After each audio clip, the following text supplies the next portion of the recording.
the #1 lightweight contender, and man, if that's not saying something, right?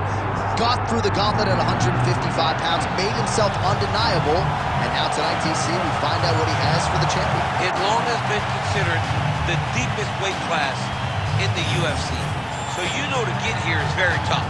You have navigated the waters. You have done everything right. When it was time to press square, you press square. When it was time to press X, you press X.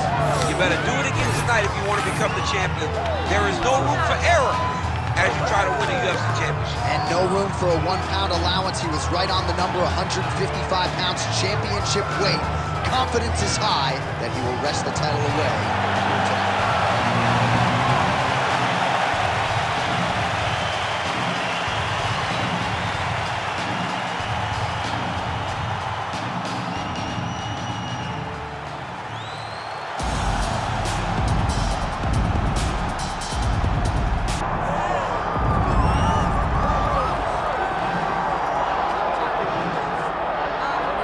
Here's your #1 UFC lightweight contender. He has been tracking this champion for several years.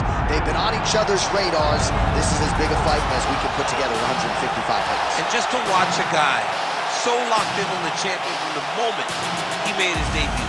He told us early in his career that ultimately he would be fighting for a UFC championship. And when he got here, he would win it. It's been visualization. It has been speaking a goal into reality for this young man. Tonight he gets the opportunity to live it in real life. And he loves proving doubters and naysayers wrong. He has made a career of just that. Now he'll try to take those 12 pounds of gold away from the champion. Well, so much UFC history has played out here at T-Mobile Arena in Las Vegas, Nevada. Plenty more where that came from tonight. The athletes are ready to go. Our tale of the tape for this lightweight championship fight. Here's Bruce Buffer. Ladies and gentlemen, this is the main event of the evening.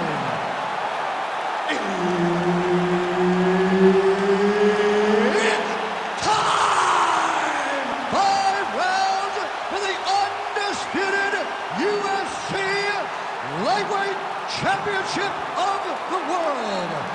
Introducing first, fighting out of the blue corner, the Destroyer. And now introducing his opponent, fighting out of the red corner, Diego Lopes. Herb Dean, our referee for this one. Ready. All right, here we go. Another big night for the MMA leader from Las Vegas, Nevada's T-Mobile Arena. A lot of seminal moments in this building. I can think of one. It was a big one for me at UFC 226. But John, also UFC 200. I got to stand across the cage from Anderson Silva in that arena. This is a place where big fights happen.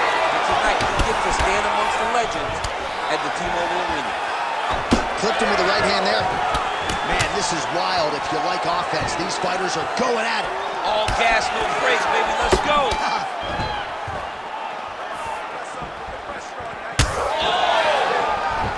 Now we're going. Huge left. That punch no good. Gets in close and gets that single collar tie locked in tight.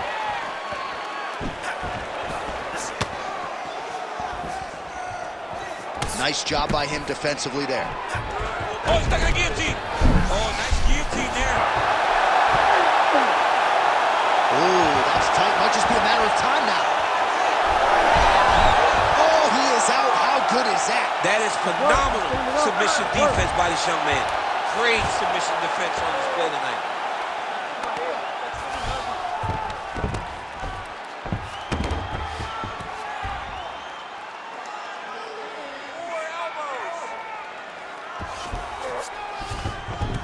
All right, half guard form here, and a lot of offensive options, I would think, at his disposal. Oh, he's got a ton of options. He has submission options, but I believe the safest option for him here is going to be to use his ground and pound. Build a base, posture up, throw big strikes, get back in position, build posture again, throw big strikes, and just really wear him down with a really secure position in half guard. Great ground and pound by this man. Pretty athletic off his back to avoid that strike from the top.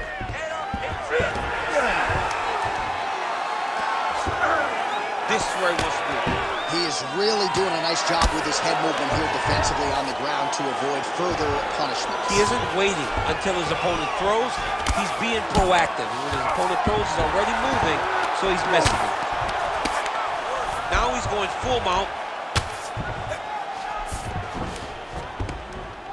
Man, this is some serious ground and pound. He's trying to put this dude's head, like, through the canvas. He's one of the better ground and pound fighters we have in the entire UFC, and you're seeing why. Great submission defense. All right, so he's got the ground and pound game going here.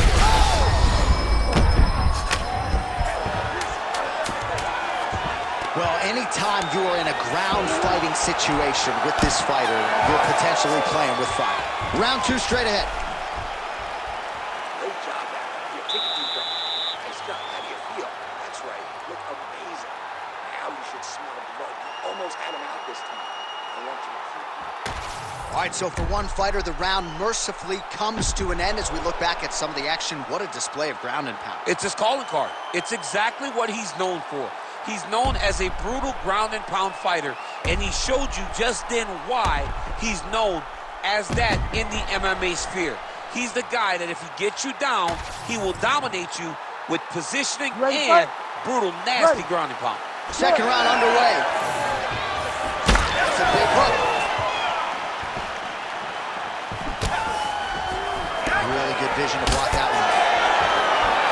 Another blistering combination there, really starting to do a nice job stringing his shots together. And you can see the damage in his opponent's body, his face, his body, his legs. He's beating him up on all the targets. It's not one guy just headhunting. He is finding every opening that is presented to him.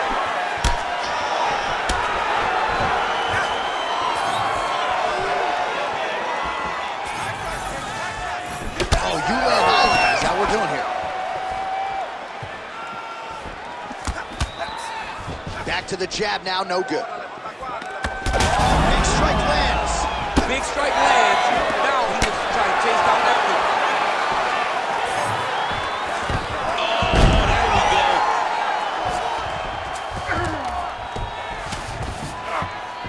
Man, look how flexible those legs are. He's got him in rubber guard. I don't think I could do that on the track. I mean, John, don't sell you so short. You just might be able to do it. But if you do, John, you're doing it with the idea that you're slowing everything down as a defensive fighter. There are submissions, right? There are submissions, but they're very rare submissions that we don't see used very often in the UFC. Making all these shots count. Full guard now, DC. For the top fighter, you got to be very careful because most submissions come from the full guard. So advance to half. Try to build posture. But if you're the bottom person, the moment your opponent tries to move to the next position, build a shield. Kick off the hips and get back to your feet. Huge strike lands there, DC. He landed that massive shot. Now he needs to try to find the next shot, the follow-up shot that will finish the fight.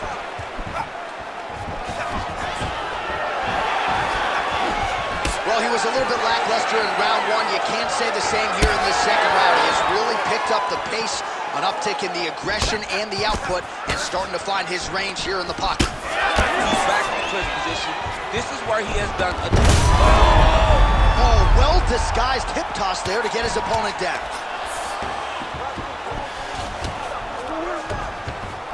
Posturing up now. And now the damage is about to start. Lands with the ground and pound.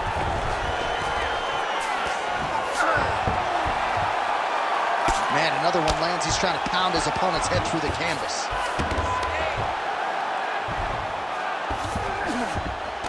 All right, half guard position here. We'll see what he can do with it. A lot of weapons at his disposal from this dominant position. Oh, man.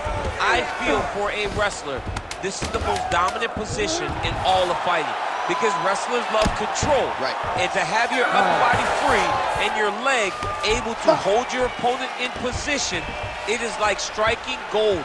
Build your posture, throw your punches, big damage, but then always control the far side underhook. This is a great position for a top fighter. You with me? Okay, All right, so that's the end of the round. Potential adversity here. He's got a cut on his cheek sustained from that strike in the round. Now the focus becomes maximizing these 60 seconds, shutting that cut and preventing it from becoming a major factor here moving forward. Well, no surprise to see that eye continue to be targeted. Some replays from the previous round in which a lot of damage was doled out. Well, the cut man's got some work to do to try to give this kid an opportunity to stay in the fight, because the reality is he has taken far too many shots to the eye, and now he's dealing with a nasty cut. He has got to change something. Well, just as he did the previous round, he continues to connect on a high volume of strikes, and a good sign, too, doesn't seem to be slowing down whatsoever. Single.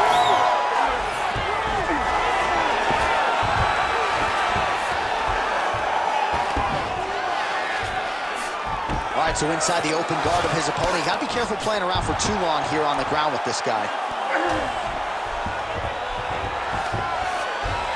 All right, he's got the full mount now. Is this one of the most dominant positions in MMA? Is that fair to say? It's a very dominant position.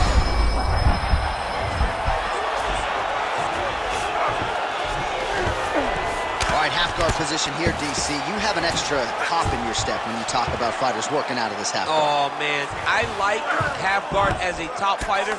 I understand half guard as a bottom fighter. Don't want to be there. It's very dangerous. But if you are there, you have to be winning the position of the underhook. It opens up so many opportunities for you to either escape or sweep.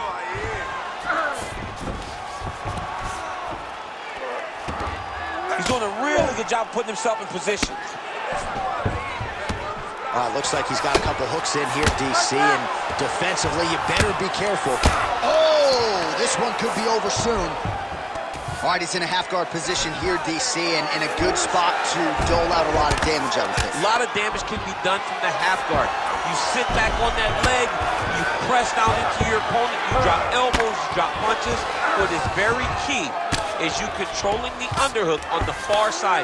If you give up that underhook, your opponent can use the half guard to build up to an elbow, sweep, or just chase down a single leg. All right, so that opened up a cut around his eye area. He hasn't moved his head well. He was taking shots too clean, and now a cut has opened up.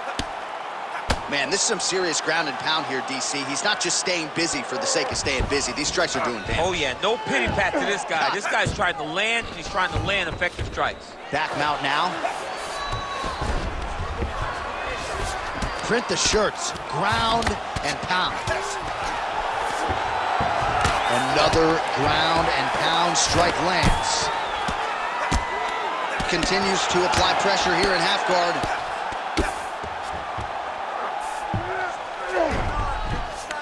Oh, right into mount.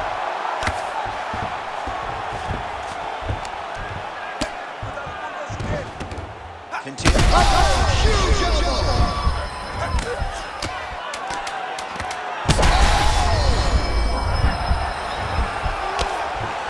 All right, 3 rounds down, potentially 2 more to go. We are headed to the championship round. All right, take a seat, relaxa, respira. Olha, você está sendo muito agressivo na luta, tá? Eu tenho que você tem que focar. All right, there's the horn, and what a round it was. DC, take us through the replays. Punch after punch. He landed him at will. He went right at his opponent, got in his face, and showed, this is my octagon. We are going to dance to the beat of my tune.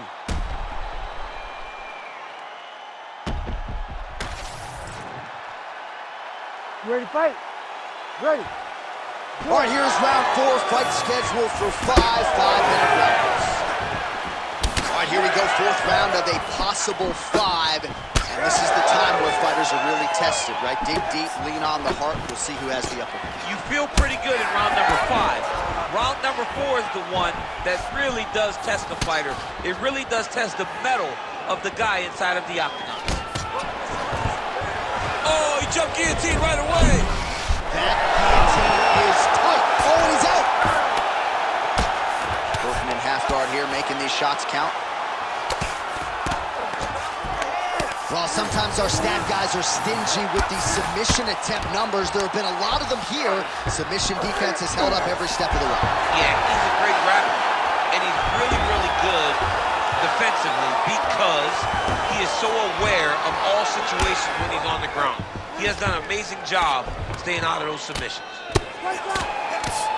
Oh, big shots raining down. He's got to be careful here. That is going to do it! Oh, my goodness! Takes the judges out of it, gets the finish. Oh, man. Well, make no mistake about it, he is getting 2 paychecks tonight as he gets the big TKO victory. Wow. That's unbelievable. It was crazy to watch his finishing instincts on display as he got that massive victory. It was amazing, John. It was amazing.